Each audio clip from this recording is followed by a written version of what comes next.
ఈరోజు మన చందమామ కథల్లో జి వెంకటస్వామి గారు రచించిన గృహ పిశాచాలు అనే కథ విందాం. కథ వినే ముందు నాదొక చిన్న రిక్వెస్ట్.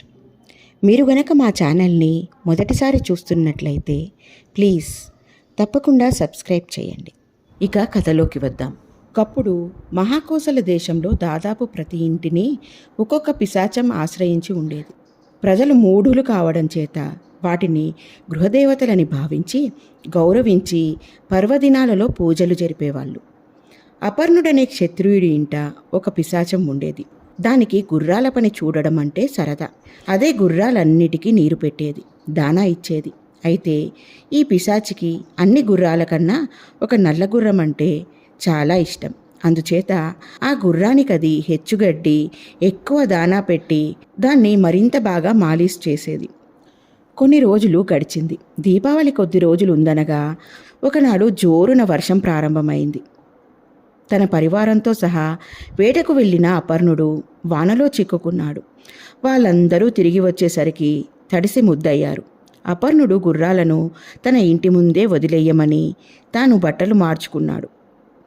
ఈలోపల పిశాచి గుర్రాలను సాలలో కట్టేసి తుడిచి మేత వేస్తుందని అతను అనుకున్నాడు. కానీ గుర్రాలు ఇంకా ఇంటి ముందే వానలో తడుస్తూ చలికి సకిలించడం అతని చెవులో పడింది. కిటికీ గుండా చూస్తే పిశాచి పట్టుబట్టలు కట్టుకుని గుర్రపుశాల ద్వారం లోపల నిలబడింది. వానను చూసి ఆనందిస్తూ కనబడింది. గుర్రాలు ఇంటి ముందు వానలో తడుస్తున్నాయి, వాటి సంగతి చూడవేం అని అపర్ణుడు కేక పెట్టాడు. వాన వెలవని వాటి సంగతి చూస్తాను, వానలోకి పోతే కొత్త బట్టలు తడిసిపోవా అన్నది పిశాచి. ఆ దేశంలోనే ఇద్దరు అన్నదమ్ములుండేవాళ్ళు. వాళ్ళు తమ తండ్రి పొలాన్ని సమంగా పంచుకొని వ్యవసాయం చేసేవాళ్ళు. కానీ ఏ కారణం చేతనో అన్న పొలం విరగ పండేది. ఇద్దరి పొలాలు సమానమే అయినా తమ్ముడి పొలంలో కన్నా అన్న పొలంలో రెట్టింపు గింజలు రాలుతుండేవి. కోతల తరుణం వచ్చింది. అన్న తన పొలానికి పోతుండగా అటుగానే పోతూ ఒక బుడతడు కనిపించాడు. వాడు తన నెత్తిన ఒకే ఒక ధాన్యపు కంకి పెట్టుకుని నడుస్తూ పెద్ద బరువు మోస్తున్న వాడిలాగా రొప్పుతున్నాడు.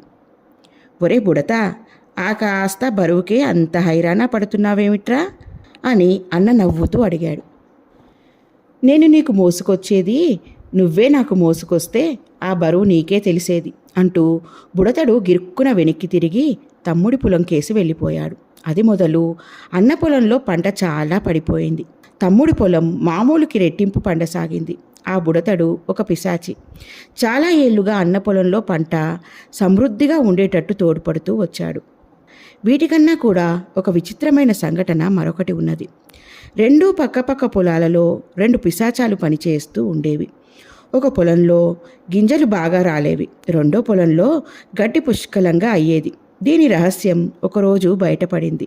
ఒక పిశాచి రెండో పొలం నుండి ధాన్యం కాజేసేది, రెండోది మొదటి పొలం నుండి గడ్డి కాజేసేది. ఇలా దొంగతనం చేస్తూ ఒకసారి రెండు పిశాచాలు ఒకదానికొకటి దొరికిపోయాయి. మా పొలంలో ధాన్యం కాజేస్తావురా అన్నది ఒక పిశాచి. మా పొలంలో గడ్డి కాజేస్తున్నది నువ్వా అన్నది రెండవది. రెండు పిశాచాలు హోరాహోరి పోట్లాడుకుంటూ రెండు పొలాలను తొక్కి నాశనం చేశాయి. ఇలాంటి సంఘటనలు ఎన్నో ఉన్నాయి. ఈ పిశాచాల మూలంగా లాభం పొందిన వారు ఉన్నారు, నష్టపోయిన వారు కూడా ఉన్నారు. కానీ గౌతమ బుద్ధుడు మహాకోసలలో అడుగుపెట్టిన నాడే ఆ దేశం నుండి ఈ పిశాచాలన్నీ పారిపోయాయి. అటు తరువాత కూడా ప్రజలు కొంతకాలం పాటు తమ గృహదేవతలను పూజించారు. కానీ వారికి అందువల్ల కొంచెం కూడా లాభం కలగలేదు. ఎలా ఉంది ఫ్రెండ్స్ ఈ కథ? బాగుంది కదూ? నచ్చిందా? అయితే లైక్ చేయండి. మీ బంధువులకు స్నేహితులకు ఈ కథలను షేర్ చేయండి. మరిన్ని మంచి మంచి కథల కోసం మా ఛానల్ను తప్పకుండా సబ్స్క్రైబ్ చేయండి. మరొక మంచి కథతో మళ్ళీ కలుద్దాం. ఉంటాను మరి.